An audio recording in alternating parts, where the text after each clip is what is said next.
दर्शकों नमस्कार। डॉक्टर.com इस कार्यक्रम में आप सभी का स्वागत है। एच न्यूज़ के डॉक्टर.com इस कार्यक्रम के लिए खास तौर पर एप्रोप्रिएट हेल्थ न्यूज़ के स्टूडियो में आज शहर की एक ऐसी पर्सनैलिटी आई हुई है जिन्होंने कई दुखों को दूर किया है और कई लोगों के चेहरे पे मुस्कान बिखेरी है।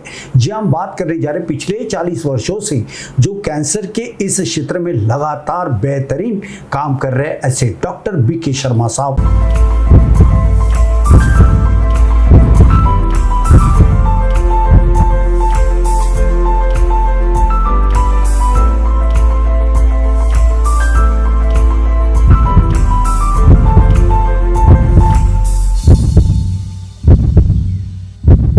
दर्शकों, कैंसर एक ऐसी बीमारी के जो पनपती रहती है, लेकिन उसका निदान कैसे होता, उसके सिम्टम्स कैसे होते, क्या सही मायने में कैंसर अच्छा हो सकता है? कैंसर की बीमारी से पहले क्रमांक पर अगर कोई बात आती है तो मुख्य रूप से मुंह कैंसर आ चुका है, तो वहीं दूसरे क्रमांक पर स्तन और तीसरे क्रमांक पर गर्भाशय का कैंसर है। राष्ट्रसंत तुकडोजी महाराज कैंसर अस्पताल नागपुर के अध्ययन में सर इसका खुलासा भी हुआ है। अगर मैं बात करूं सन 2019 से 2022 में कुल मिलाकर 19,304 मरीज पंजीकृत कैंसर से पाए गए। इनमें से 58% यानी 11,193 को कैंसर पाया गया था। कैंसर के प्रकार के आधार पर इसका वर्गीकरण व अध्ययन करने पर पहले क्रमांक पर मुंह कैंसर होने का पता चला है। Doctor BK. शर्मा साहब, आप पिछले 40 वर्षों से राष्ट्रसंत तुकडोजी महाराज नागपुर कैंसर अस्पताल में आप बेहतरीन कामकाज कर रहे हो। सर, आपने MBBS MS की शिक्षा भोपाल से की है। अब तक के आपने तकरीबन लाखों से ज़्यादा मरीजों के ऑपरेशन किया है। UICC स्विट्जरलैंड से आपने फेलोशिप भी किया है। आप बखूबी के साथ अपने कामकाज निभाते हैं। आपके कार्य को देखते हुए सबसे बड़ा अवार्ड विदर्भ गौरव प्रतिष्ठान नागपुर से इस सम्मान से भी आपको सम्मानित किया गया है। सर, जैसे आप स्टूडियो में आने वाले हो, इसकी जैसी भनक पता ये हमारे दर्शकों को लगा, तो दर्शकों ने कहा कि जब भी बी.के. शर्मा साहब संजय जी आपके स्टूडियो में आते हैं तो उनके जो मन में, उनके जो दिल में कुछ सवाल थे वो उन्होंने हमें भेजा है। हम बारी बारी उस सवाल की ओर भी आना चाहेंगे। मैं फिर से एक बार डॉक्टर बी.के. शर्मा साहब आपका डॉक्टर.com इस कार्यक्रम में स्वागत करता हूं। और सबसे पहले हमारे मुंबई के दिनेश, इनका एक सवाल था तो वो मैं सवाल लेना चाहूँगा। शर्मा साहब, दिनेश जी का ये सवाल था कि नागपुर का जो राष्ट्रसंत तुकडोजी महाराज कैंसर अस्पताल जो है, इसकी स्थापना कब हुई है और किन उद्देश्यों को लेकर हुई है, क्या कहना चाहते हो आप? नमस्कार, मैं डॉक्टर बी.के. शर्मा आप सबका भी स्वागत करता हूं। सबसे पहले जो इस सवाल पूछा गया है, इस सवाल का जवाब दे दूं मैं। तुकडोजी महाराज को जब कैंसर हुआ तब वो अपना इलाज कराने मुंबई गए, और क्योंकि उस समय ये कैंसर की यहाँ पर कोई भी सेवाएं नहीं थी, महाराज जी को मुंबई हॉस्पिटल के अंदर में भर्ती किया गया और वहाँ पे बताया गया कि आपको ये कैंसर है। हाँ। उनको पता लग गया था। उन्होंने सिर्फ अपनी आखिरी एक ऐसी इच्छा थी कि मेरे जो विदर्भ के जितने लोग हैं इससे पीड़ित है, जिनको यहाँ मुंबई में आना पड़ता है, तो हम चाहते हैं कि हमें एक कुछ ज़मीन का टुकड़ा दे दिया जाए। उस समय के जो मुख्यमंत्री थे श्री वसंतराव जी नाइक जी, उन्होंने कहा कि ठीक है, हम आपको नागपुर में वो ज़मीन दे देंगे और आप उसका विस्तार कीजिए। 1972 में कैंसर रिलीफ सोसाइटी की स्थापना हुई, जिसमें कि बड़े जो लोग समाज सेवी थे, जैसे कि बाबा साहब केदार, जैसे कि रतन चंद जी डागा, जैसे कि शिवकरण शर्मा छंगाणी, जैसे कि और वानखेड़े साहब। हाँ। ये सभी जो दिग्गज जो लोग सोशल वर्क ही करते थे, उन लोगों ने ये कैंसर रिलीफ सोसाइटी की 1972 में स्थापना की और 1974 में एक छोटा सा सेंटर खोला जिसका नाम राष्ट्रसंत तुकडोजी कैंसर हॉस्पिटल रखा गया। वहाँ एक छोटा सा सेंटर खोला गया जो कि सिर्फ कैंसर के मरीजों को रेडिएशन देता था, यानी कि लाइट देता था। एक आम भाषा में उसको कहते हैं लाइट देना जी। ये रेडियोथेरेपी सेंटर, छोटा सा एक सेंटर खोल के उसके बाद में उसको धीरे धीरे बाद में एक साकार रूप दिया। उस समय एक हमारे जो पहले जो वहाँ के डायरेक्टर डॉक्टर हरीश कुलकर्णी ने उन्होंने वहाँ अपनी सेवाएं शुरू की है, और 1974 से फिर ये धीरे धीरे प्रक्रिया हुई। मैं 1984 में मुंबई से नागपुर आया। हमारे पिताश्री की बहुत इच्छा थी कि इस हॉस्पिटल को हम डेवलप करें जी। और एक बहुत ही बड़े विख्यात जो जिसको विश्वविख्यात डॉक्टर हीरानंदानी सबना जो थे, उन्होंने मुझे पूरी शिक्षा नायर हॉस्पिटल में दी जी। और कैंसर की पूरी मैंने वहाँ से ट्रेनिंग लेके मैं यहाँ आया, और फिर हमने एक टीम बना के इस अस्पताल में अलग अलग विषयों पर, जैसे कि नाक कान गला, जैसे कि स्त्री रोग, जैसे कि मेडिकल ऑन्कोलॉजी, जैसे कि यूँ कहिए पैथोलॉजी सेंटर, ऐसे रेडियोलॉजी सेंटर, ऐसे सारे सेंटर को हमने धीरे धीरे उसको डेवलप किया। और 10 वर्षों के अंदर ही है मैंने 10 वर्षों के अंदर हमने पूरा एक उसको नया रूप दिया। ये तो थी हमारा इतिहास राष्ट्रसंत तुकडोजी कैंसर हॉस्पिटल का। और उस समय सिर्फ हमारे ही अस्पताल में कैंसर का इलाज होता था, और हमें दूर दूर से लोग आते थे और हम उनका इलाज करते थे। बिल्कुल। मुंबई से हमारे साथ जुड़ चुके थे दिनेश, आपका बहुत बहुत धन्यवाद। आपने जो सवाल पूछा था, आपके इस सवाल का सही जवाब इस समय में आज के यानी डॉक्टर.com इस कार्यक्रम के लिए AHN के स्टूडियो में खास तौर पे आए राष्ट्रसंत तुकडोजी महाराज के एक वरिष्ठ डॉक्टर साहब डॉक्टर BK शर्मा साहब आए, और उन्होंने आपका जो सवाल था कि अस्पताल कितने वर्षों में, मतलब कैसा ये अस्पताल की स्थापना हुई, क्या कामकाज हो रहे थे, तो सर ने जैसे बताया कि 1972 में राष्ट्रसंत तुकडोजी महाराज कैंसर अस्पताल की स्थापना हुई थी, और उस समय में कितना अच्छा विचार राष्ट्रसंत तुकडोजी महाराज का था कि मेरे विदर्भ के जो लोग हैं, जो गरीब तबके के जो लोग हैं, उन्हें भी ये सेवाएं मिलना चाहिए और लोग सबका अच्छा हो जाना चाहिए। इस बात को लेके धीरे धीरे समय बढ़ता गया, कारोबार बढ़ता गया, लोग जुड़ते गए। जैसे सर ने अभी 2-4 नाम जो गिनाए, इनका अहम भूमिका उसमें लॉन्च शेयर था, ऐसा मैं कहा तो बड़ी बात नहीं हो सकती। सर अब ये मैंने पूछना नहीं चाहिए, लेकिन हमारे नांदेड़ से विकास जो हमारे दर्शक हैं उन्होंने ये पूछा था कि सर आए तो उनसे सवाल जरूर पूछना। तो नांदेड़ से विकास का ये सवाल है कि सर आप राष्ट्रसंत तुकडोजी महाराज अस्पताल में कितने वर्षों से सेवाएं दे रहे हो, क्या कहना चाहते हो सर? 1984 में मैं इस अस्पताल से जुड़ा, यानी यूँ कहिए कि मुझे 40 साल हो गए जी, और इस अस्पताल को 50 वर्ष हो गए। गुड। 10 मार्च 1974 को इसकी स्थापना हुई थी, और मैं मार्च में ही 1984 को यहाँ आया।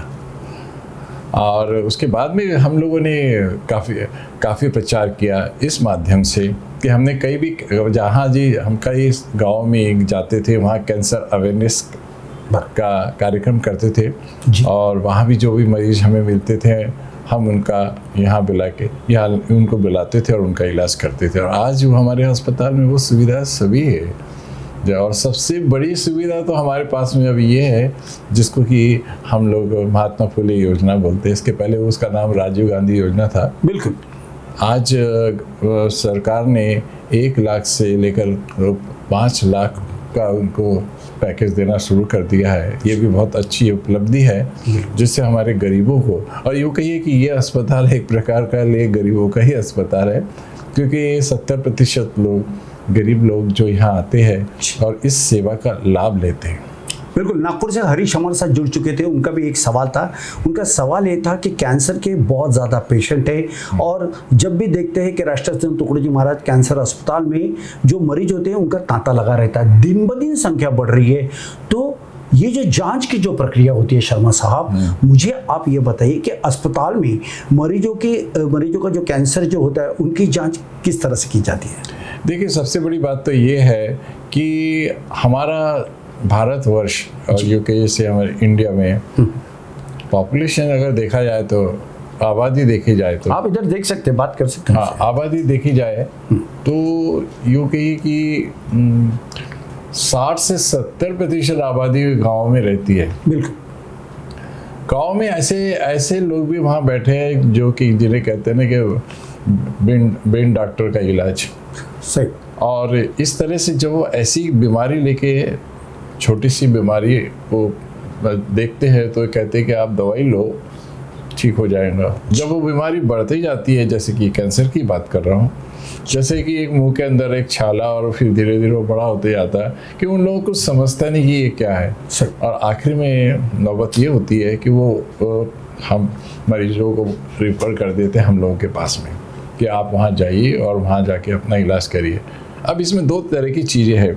एक तो वो स्टेज में आना जिसको कि एक बड़ी स्टेज T4 स्टेज बोलते हैं, और कुछ आज बहुत कुछ हम लोगों ने इसके बारे में लोगों को नागरिक जानकारी दी है कि कैंसर कैसे होता है। तो अगर बहुत जल्दी आ गया तो समझ जाइए कि उसका इलाज भी हो जाता है और अच्छा भी हो जाता है, जिसे हम लोग सर्वाइवर्स कहते हैं। राइट। अब आपका प्रश्न ये है कि हम कैंसर को कैसे पहचानें, बिल्कुल, और उसकी हम कैसे जांच करें। बिल्कुल। तो सबसे बड़ी बात तो ये है कि जो खास सिम्टम्स कैंसर के होते हैं उसमें सबसे, क्योंकि कैंसर जहाँ तक हम लोग हमारे आंकड़ों के हिसाब से, अब जैसा आपने भी बताया कि मुंह का कैंसर सबसे ज़्यादा है, 35% जो है वो मुंह के कैंसर के मरीज आते हैं। तो एक ऐसा छाला मुंह के अंदर जो कभी भरता नहीं और कभी कभी उस छाले से खून निकलना, एक ऐसा खांसी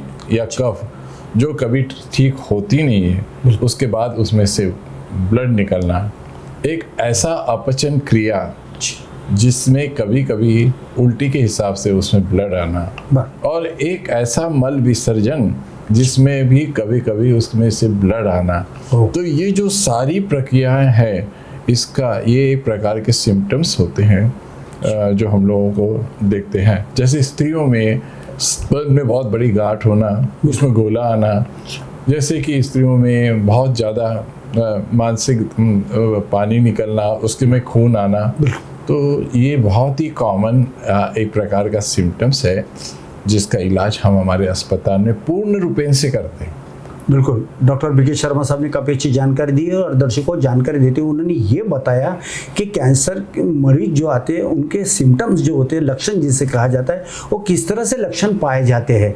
लक्षण पाना एक बात है, लेकिन उनकी जांच जो सही और सटीक जो कामकाज करना पड़ता है उसके लिए काफ़ी एफर्ट्स लगते हैं, काफ़ी दिमाग चाहिए, वेल एजुकेटेड पर्सन चाहिए, और उस विषय को लेकर अच्छा खासा ज्ञान होना ज़रूरी है। और पिछले 40 वर्षों से डॉक्टर बीके शर्मा साहब बहुत ही अच्छा काम कर रहे हैं। कोई भी किसी भी प्रकार का सिम्टम्स मरीजों में हो और मरीज कैंसर से आता है तो उनकी सही और सटीक जाँच करने का कामकाज आज की तारीख में दक्षिण नागपुर के अंतर्गत आने वाले राष्ट्र संत तुकडोजी जी महाराज कैंसर अस्पताल में किया जा रहा है। सर, नागपुर से विशाल पडोले इनका एक सवाल था कि सर, आपके अस्पताल में मरीज तो बड़े संख्या में आते हैं, लेकिन उन्हें जो सुविधाएं जो चाहिए, क्योंकि बाहर देहात से आते हैं, कहीं बाहर गांव से आते हैं, क्या उनको सही मायने में सुविधा जो है क्या वो पूरी तरह से मिलती है? देखिए, इसके पहले एक सवाल आपने मुझसे पूछा था, आपके जिन्होंने सवाल पूछा है, बिल्कुल, कि हमारे अस्पताल में जो डायग्नोसिस जिसको कि हम कहते हैं कि उसका निदान पूर्ण रूपेण से होता है। कि एक तो कभी हम लोगों को बायोप्सी करनी पड़ती है, उसकी एंडोस्कोपी करनी पड़ती है, हमारे पास में एक्सरे की वो सुविधा है, सीटी स्कैन है, और अभी तो हमारे यहाँ एक बहुत बड़ी मशीन लग रही है जिसका नाम पेट स्कैन है। क्योंकि ये एक नया वर्जन है रेडियोलॉजी का, कि जैसे कि एक प्लेन एक्सरे होते हैं, सीटी स्कैन होता है, एमआरआई होता है। अब हमारे यहाँ ये और एक सुविधा हो रही है, एक किसी दानदाता ने उसका पूरा भार लिया है जी, और राष्ट्र संत तुकडोजी कैंसर हॉस्पिटल में उसको दिया गया है। बहुत जल्दी ये सेवाएं हम हमारे मरीजों को लिए। अब सवाल ये है कि ये पेट स्कैन है क्या?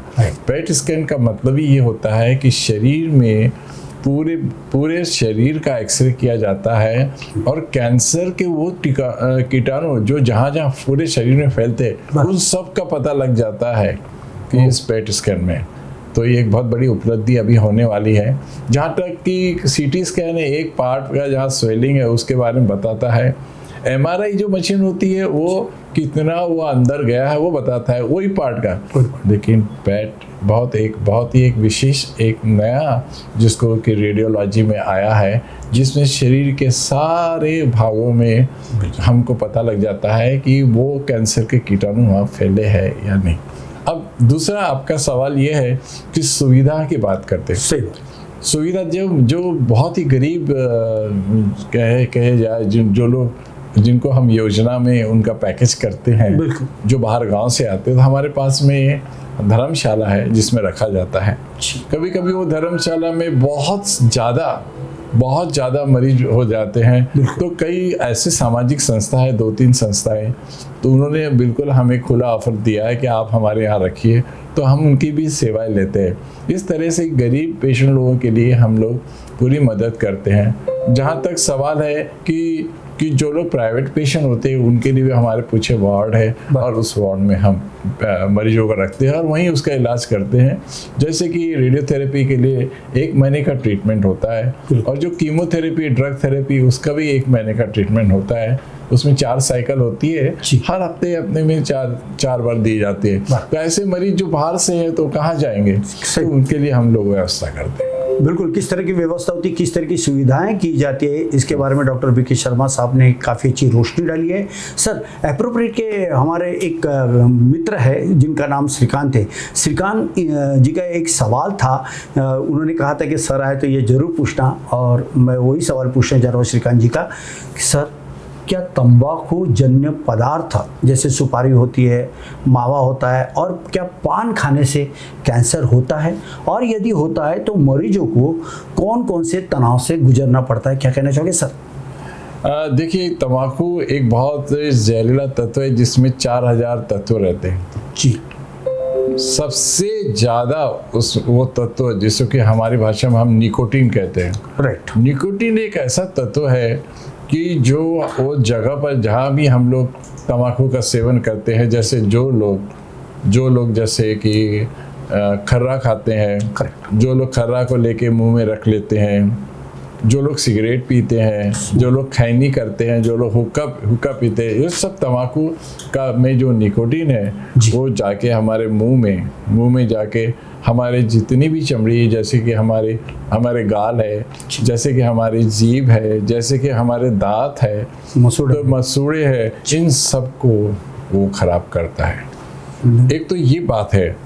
अभी ये भी पाया गया है कि सुपारी से भी जो खाते हैं काफ़ी सालों तक, तो उनका धीरे धीरे मुंह बंद होता है और वहाँ छाला बनता है, वो भी कैंसर हो जाता है। मतलब ये है कि तंबाकू तो एक मेन उसका तत्व है ही कैंसर को फैलाना, लेकिन सुपारी भी है। अब रहा तीसरी बात, पान जो होता है, लोग जिसको कि हम हमारी भाषा में बेटल नट बोलते हैं, और सुपारी को एरिका नट बोलते हैं। तो जो बेटल नट है उसके अंदर में जो चूना और कत्था, ये 2 चीज़ों का मिश्रण रहता है। ये भी कहा गया है कि ये भी इंजुरियस होते हैं और पूरे गाल पे। इसीलिए हम ये देख रहे हैं कि तंबाकू जो है 80% कैंसर मुंह का तंबाकू के ही वजह से होता है। बिल्कुल। तो किस तरह से तंबाकू खाने से या गुटखा खाने से या नागपुर की भाषा में यदि कहना चाहो तो खर्रा जिसको कहते हैं, ये खाने से कैंसर होता है और काफ़ी तनाव से उन मरीजों को गुजरना पड़ता है। श्रीकांत जी, आपका सवाल हमने पूछा था। सर, हमारे नागपुर के एक मोहतरमा है सपना मैडम ने ये सवाल पूछा था कि सर, आपके यहाँ पर प्रति वर्ष कितने कैंसर के मरीज आते हैं और वे कहाँ से आते हैं, क्या कहना चाहते हो आप? देखिए, ऐसा है कि जिस प्रकार से मैंने आपको बताया कि 80% तंबाकू जो है हमारे मुंह के कैंसर का कारण बनता है। बिल्कुल। उसके अलावा जैसे हमारा जो स्वर यंत्र है वहाँ भी तंबाकू का इफेक्ट होता है। जैसे कि हमारे फेफड़े हैं वहाँ भी तंबाकू करता है। तो ऐसे जो जितने भी जैसे मरीज है, ये अलग अलग मरीज जो है उनके अलग अलग सिम्टम्स होते हैं और हम उसका डायग्नोसिस करते थे। माफ़ करना, मैं वो सवाल को फिर से आप ज़रा बताइए। बिल्कुल, उनका ये मानना था कि जो मरीज जो आते हैं वो कहाँ से आते हैं और प्रति वर्ष कितनी तादाद होती है, क्योंकि दिन ब दिन ऐसा पाया गया कि कैंसर के मरीजों की संख्या बढ़ रही है। अस्पताल भी बहुत ज्यादा बड़े पैमाने पे शहर में स्थापित हुए हैं। राष्ट्रसंत तुकडोजी महाराज कैंसर अस्पताल ये लोगों के लिए एक संजीवनी का कामकाज कर रही है, उन्हीं को लेके ये सवाल बिल्कुल सही है। देखिए ऐसा है कि हमारा जो अस्पताल है उसमें मरीज हमारे जो प्रॉपर शहर के भी आते हैं और आजू बाजू जितने भी जो देहात है, ग्रामीण भाग है, वहाँ से भी मरीज आते हैं। तो कुल मिलाकर कम से कम 5.5 से लेकर 6,000 मरीज जो है पूरे साल के अंदर उनका आगमन होता है।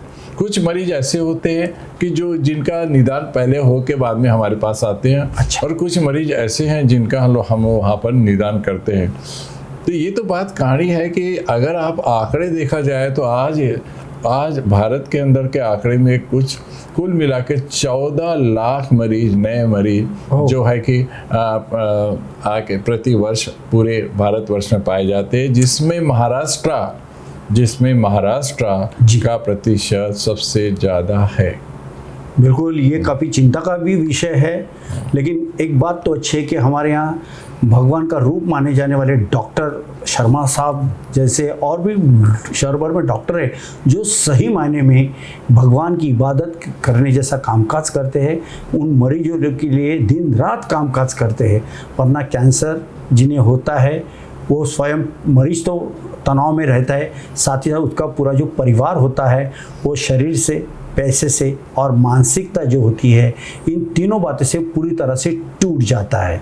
मगर टूटे हुए लोगों को जोड़ने का और अच्छे प्रभाव में लाने का और कैंसर से मुक्ति दिलाने का काम डॉक्टर बीके शर्मा साहब पिछले 40 वर्षों से लगातार कर रहे हैं। सर, सवाल तो बहुत ज़्यादा है, जाते जाते आज ये पहले एपिसोड में एक आखिरी का सवाल मैं पूछना चाहूँगा आज के प्रोग्राम का। Sir, appropriate health news, AHN news के लाखों दर्शक इस समय आपको गौर से देख भी रहे हैं और सुन भी रहे हैं, क्या मार्गदर्शन आप करना चाहोगे? देखिए, मेरा सबसे मार्गदर्शन बोलो या मेरी आपसे विनती है, कहते हैं कि तम्बाकू छोड़ो जिंदगी बचाओ। बिल्कुल। आज ये देखा गया है कि 40% रोग, कैंसर हमारे पूरे शरीर में तम्बाकू की वजह से होता है और 80% मैंने जैसे बताया मुंह का कैंसर तम्बाकू की वजह से है। कुछ ऐसी आदतें हैं जिसे हमें छोड़ना पड़ेगा। पहले तो तम्बाकू, जो लोग जिसे कहते हैं हम स्मोकलेस टोबैको, मतलब ये तम्बाकू को सेवन करना, चबाना, उसको रात को सोते समय उसको जीभ के नीचे रखना, ये सब आदतें हमें छोड़नी पड़ेगी। दूसरी जो तत्व है जैसे कि अल्कोहल है, शराब है, इसका भी सेवन हमको छोड़ना पड़ेगा क्योंकि ये दोनों खतरनाक चीज़ है। उसके अलावा जो फैक्ट्री में काम करते हैं उन लोगों को मास्क लगा के काम करना है, क्योंकि ये देखा जाता है जो इंडस्ट्रियल फैक्ट्रीज है उसका जो धुआं हम लोग इनहेल करते, यानी हम भी उसको लेते हैं मुंह में, तो वो भी खतरनाक है। तीसरा, एक हमारे भाषा में हम उसको पैसिव स्मोकिंग कहते हैं। पैसिव स्मोकिंग का मतलब है कि जो आप दो लोग बैठे हैं, आप सिगरेट नहीं पीते लेकिन सामने वाला बंदा सिगरेट पीता है और धुआं छोड़ता है, उस धुएं को आप इनहेल करते हैं, ये भी एक गलत है। और आखिरी के कुछ न्यूट्रिशनल तत्व है कि अगर हमारा खान पीन भी ठीक नहीं है तो उसकी वजह से भी ये सब चीज़ों को हमको भुगतना पड़ता है। अलग सुपारी चबाना, ये भी एक खतरनाक तत्व है। तो इन सब चीज़ों को बहुत ज़्यादा, जिसको चिलीज कंजप्शन बोलते हैं, यानी कि बहुत ज़्यादा मिर्ची का सेवन करना, ये भी एक खतरनाक है। खास करके साउथ के अंदर में अगर हम देखें, दक्षिण में, तो वहाँ पर मिर्ची जो लोग बहुत ज़्यादा खाते हैं उनको स्टमक का यानी का जठर का कैंसर होता है। तो इन सब को बातों पर ध्यान देते हुए कहते हैं कि अगर ये चीज़ों को छोड़ो तो ज़िंदगी बचाओ। और ज़िंदगी ऐसा नहीं है, ज़िंदगी ऊपर वाले ने आपको दी है, उसको कैसे चलाना, उसको कैसे किस तरह से रखना, ये भी आपके ऊपर है। कई मैंने ऐसे भी मरीज देखे हैं जिनको 20 साल में कैंसर मुंह का हुआ है। वो लोग 10 साल से वो जो पाउचेस में खर्रे आते हैं उनको चबाना शुरू कर देते हैं। स्कूलों के बाहर इस प्रकार के ठेले लगे हुए हैं, बिल्कुल गलत, जिनको भी बंद करना चाहिए। और सरकार को ये भी सोचना चाहिए कि वो जो 2 रुपए का पाउच उस लड़के को किस तरह से हानि पहुंचाता है। तो ये सारी, और तंबाकू के जो उत्पादक लोग हैं उनको भी एक गारंटी जाना चाहिए कि इन लोगों ने भी जितने भी उत्पादक तत्व है उनको भी लेके बहुत समय से बचे, क्योंकि आज जिस तरह से ये कैंसर बढ़ रहा है कि ये एक तीसरे नंबर पे आ गया है हार्ट अटैक के बाद में। तो तीसरा नंबर, जहाँ कि पहले भारत में 7वां नंबर था, अभी ये तीसरे नंबर पे आएगा। तो दर्शकों, हमने देखा कि डॉक्टर बीके शर्मा साहब ने काफ़ी अच्छा मार्गदर्शन आपको किया है कि बताए कि किस तरह से कैंसर होते हैं। पैसिव स्मोकिंग के बारे में तक उन्होंने बताया है। इतना ही नहीं तो हमारे खान पान में जो कामकाज होते हैं, जैसे चिली, जैसे साउथ का उन्होंने जिक्र किया। तो सर मैं ये कहना चाहूँगा कि not only south but also बहुत से ऐसे स्टेट्स हैं, कंट्रीज है जहाँ पे तीखा बहुत ज़्यादा खाया जाता है, जिससे जठर को जो है कैंसर होने के पूरे चांसेस होते हैं। तो दर्शकों, आप थे राष्ट्र सिद्ध तुकड़े जी महाराज कैंसर अस्पताल के डॉक्टर बीके शर्मा साहब, जिन्होंने कैंसर का कारक बनने वाले तत्वों का और अन्य लक्षणों का देर से पता चलने से कैंसर का खतरा बढ़ जाता है, ये कहा है। वहीं प्राथमिक लक्षण दिखते ही देरी से की जाने वाली जांच उपचार में लापरवाही से भी कैंसर को बढ़ावा मिलता है। ऐसी जानकारी AH न्यूज़ के स्टूडियो में डॉक्टर.com इस कार्यक्रम में डॉक्टर बीके शर्मा साहब ने दी है। अगली बार कैंसर के टॉपिक को लेकर फिर से एक बार नई जानकारी हम आप तक जरूर पहुंचाएंगे। तब तक मुझे दीजिए इजाजत और आप देखते रहिए एप्रोप्रिएट हेल्थ न्यूज़ यानी AH न्यूज़ नागपुर। नमस्कार सर, आज आप हमारे स्टूडियो में, इसलिए मैं फिर से एक बार आपका बहुत आभार व्यक्त करता हूँ। नमस्कार। नमस्कार।